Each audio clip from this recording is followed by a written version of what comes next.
Assalamualaikum YouTube viewers. The topic of today's video is Bohr's correspondence principle.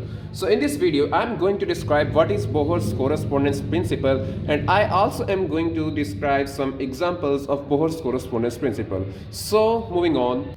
So Bohr's correspondence principle say that for a large value of quantum number, okay, so if we have a large value of quantum number, the quantum calculations must agree with the classical calculations, okay. So this says that for a very large value Fn, means for a very large quantum number, the classical mechanics become equals to quantum mechanics, okay. So I'm going to describe this by taking an example. For example, if we have a hydrogen atom, as you know, in a hydrogen atom we have a nucleus at the center, okay, we have a nucleus at the center and we have an electron moving around the nucleus in one shell, okay. So I can say that here n is equal to 1. So if my electron absorbs energy and jumps to a higher energy level, so what would happen? So on a higher energy level I can say that it will go up to a very large value of n, okay.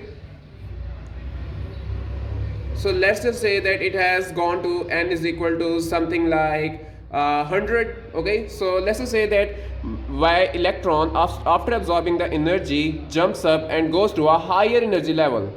So for very large orbits, so for large orbits and for large energies, so if I am at n is equal to 100, so at this point at n is equal to 100, the calculations I will make will be equal to the classical calculation, okay. So let me just repeat it again, that if I have a hydrogen atom in which my electron is at n is equal to 1 and after absorbing the energy it goes into n is equal to 100, very means it has gone into a very large quantum number. So what would happen at very large quantum number? My classical mechanics become equals to quantum mechanics. So the results that I take from quantum calculations will be equal to classical calculations at n is equal to 100, okay. In other words, that I can say that at a very large value of n, if I calculate energy through quantum mechanics, then the answer of that energy will be equal to the energy that I calculate through classical mechanics, okay.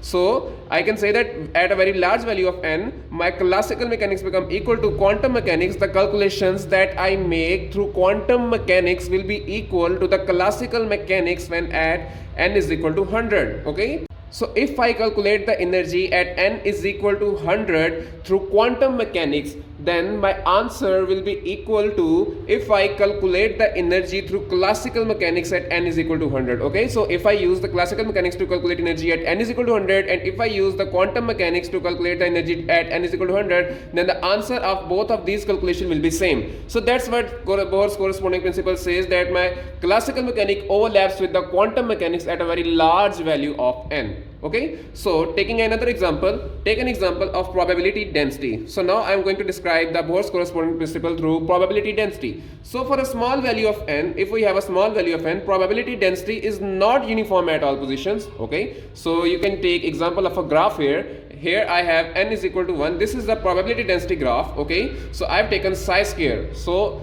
at very small value at n is equal to 1, I have psi square, the probability density of a particle, as drawn here, okay. So as you can see that probability of finding the particle is maximum at this point, and it is least at this and this point, okay.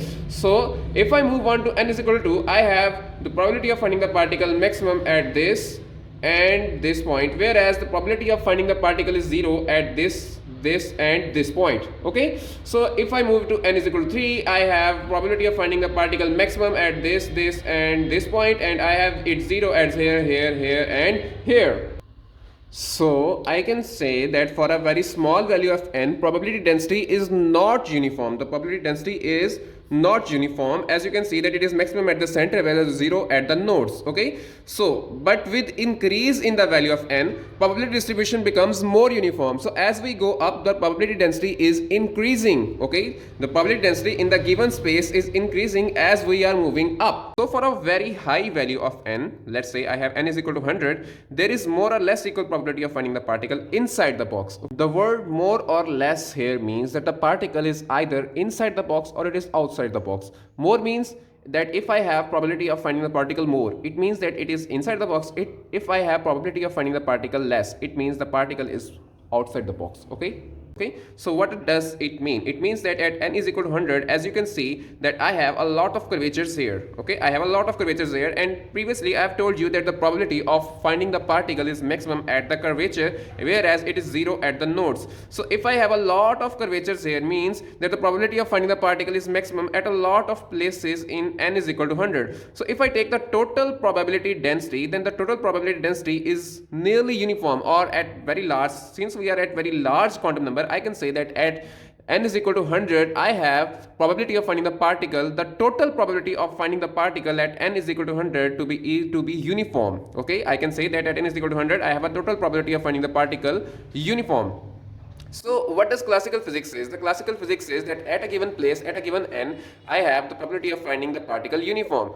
Okay, so as you can see here that at n is equal to 100, quantum physics is also saying that at n is equal to 100, the probability, the total equal probability of finding the particle is uniform. And similarly, classical physics is also saying that the total equal probability of finding the electron is uniform at a given place. So here the classical physics is overlapping with the quantum physics, is nearly uniform. Okay, so I can say that at a very large value of n, my quantum physics and my classical physics, both of them says that the probability of finding the particle inside the box is maximum. Okay, so at a very high value of n, the quantum number, the quantum mechanics merges with the classical mechanics. So we can say that at a very high value of the quantum number, the quantum mechanics merges with the classical mechanics. So this is the Bohr's correspondence principle. So that was all for today's video. Inshallah, see you in the next video.